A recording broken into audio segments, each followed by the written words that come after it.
we're in a very contentious time in our economy. We talked about that in our world.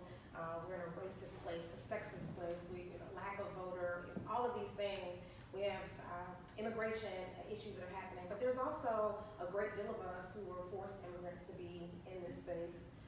Black folks and Native folks who are coming here. How do you think in the first 100 days or even leading up to the election, you'll be able to help bring some of that back together and remove some of that divisiveness so we can all get back on the same, or get on a page. I don't think we're ever on the same book, right, but get on a page with each other. How does that happen?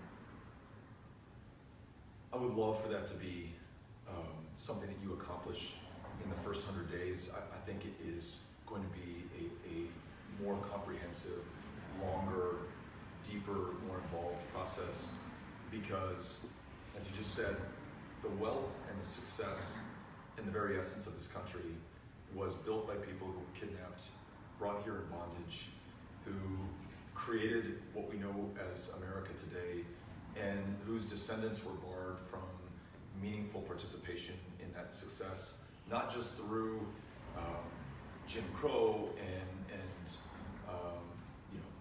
segregation by law, but the de facto suppression and segregation that exists today in 2019, which is manifest in the criminal justice system, but is manifest in the economy, as you said, 10 times the wealth in white America than there is in black America. In education, access and outcomes and disparity of treatment, we know in a kindergarten classroom, an African-American child is 5 times as likely to be disciplined or suspended or expelled as a white child in the same classroom in front of the same teacher for the same infraction.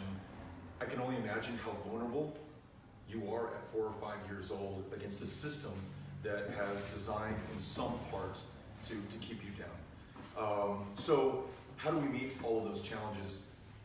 The best way to start is the question you just asked, having us talk about this not once we are in office, but long before we are, forcing the accountability that Tequila talked about, that allows us to have a national conversation. Someone pointed out to me that after World War II, everyday average Germans were forced to go to concentration camps and to see where they had attempted to exterminate an entire race. No one could then deny it. I didn't know that was happening. We're going to make you see it.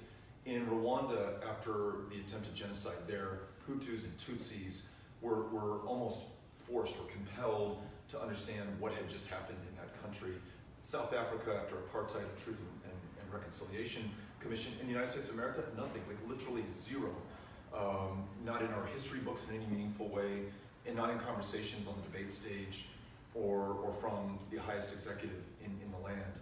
So the reparations bill that's been introduced by Sheila Jackson Lee of Houston, I think is at least the right step in the right direction that has that national conversation from our nation's capital and involves everyone, and not just African Americans, but every American in understanding how this country got to where it is today.